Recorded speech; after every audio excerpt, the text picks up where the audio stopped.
Oui, merci Monsieur le Président. On va reprendre le cours des débats après ce petit film. Donc, mes chers collègues, on va essayer de faire rapide parce qu'il y a déjà eu pas mal de débats aujourd'hui, donc je vais être très très court.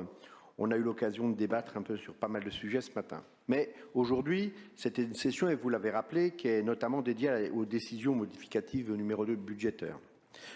Tout d'abord, ma collègue Céline Tonneau déposera un vœu dont le texte vous semblera probablement familier, en tout cas aux élus qui siégeaient lors du dernier mandat.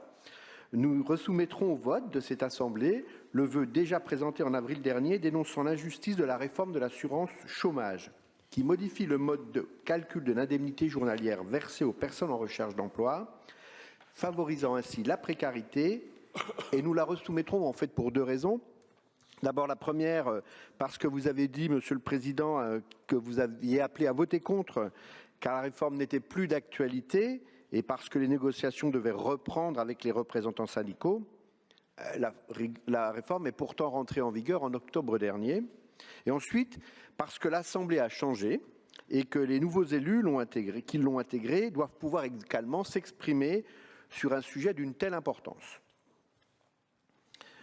D'ailleurs, ce renforcement de la précarité des plus pauvres, mais aussi des classes moyennes, il faut le souligner, est d'autant plus inquiétant, et ça a été notifié à plusieurs reprises dans cette Assemblée, que les prix de l'énergie, en particulier du carburant, atteignent les sommets.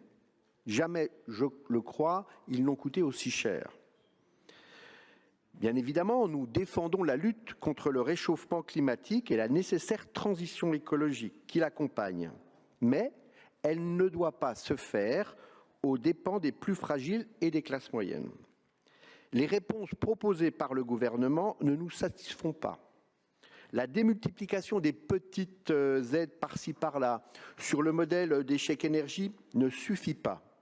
Il faut réfléchir plus profondément aux solutions qu'il convient d'apporter à ces problématiques. J'en viens à l'ordre du jour de cette session qui, comme je l'ai dit, est notamment dédiée à des ajustements techniques du budget primitif. Mon collègue Patrick Audard reviendra plus en détail sur votre analyse de cette DM2, mais je voudrais d'ores et déjà remercier les services et la direction des finances pour l'excellent travail de synthèse et des documents parfaitement lisibles qui nous sont proposés. Donc les rapports qui sont désormais habituels sur le point d'étape sur les mesures du plan de soutien mis en place suite à la crise sanitaire semblent confirmer ce qui se profilait.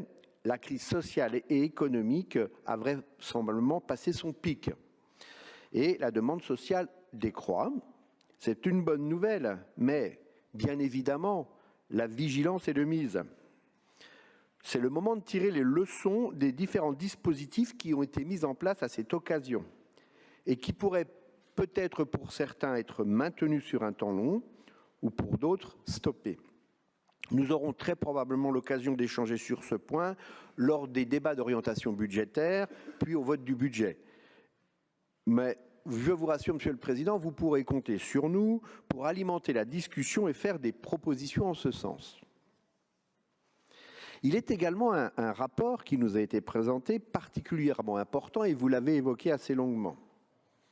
Il y a eu, vous l'avez signalé, des âpres échanges dans la presse locale le concernant. C'est celui qui modifie la tarification horaire de l'APA et de la PCH pour le porter au niveau des tarifs planchers que le gouvernement prévoit de fixer dans le cadre du projet de la loi des finances de la sécurité sociale, soit 22 €. Rappelons que ce prix plancher a été mis en place pour essayer de lutter contre les inégalités territoriales qui conduisaient à d'importants écarts. Donc sur ce rapport, des interventions vous expliqueront un certain nombre d'éléments par rapport à la discussion et pour alimenter et pour pouvoir faire des propositions. Je rappelle, il me semble, on vous le rappellera probablement, mais qu'on avait déjà dans ce cadre du budget fait des amendements concernant ce financement avec des propositions d'augmentation. Mais vous avez évoqué tout à l'heure, d'ailleurs, Monsieur le Président, la différenciation entre 22 et 23 €. Peut-être que ça sera l'occasion de nous expliquer quels calculs peuvent y conduire, parce qu'il est vrai que vous parlez de déplacements plus longs, mais dans le monde urbain, on a évoqué, nous, on a essayé de s'informer, on a évoqué les difficultés qui étaient représentées aussi. D'abord, les temps de déplacement les déplacements sont plus courts, les temps sont tout aussi longs, et donc on va essayer d'avoir des éléments complémentaires. Il y a le parking, enfin bon. Je ne serai pas plus long, hein. Tout au long des rapports, mes collègues interviendront bien évidemment. Il y en a un sur lequel peut-être que cette fois-ci encore, nous interviendrons pour essayer d'expliquer qu'un nouveau mot est apparu dans la tarification unique. Vous rajoutez dans ce rapport un mot intéressant, vous rappelez le mot « juste ». Eh bien, ce sera l'occasion d'exprimer nos différences sur ce qu'on considère juste et ce que vous considérez juste. Il est parfois des égalités qui ne sont pas justes. On essaiera encore une fois de l'exprimer avec clarté et compréhension. Je vous remercie.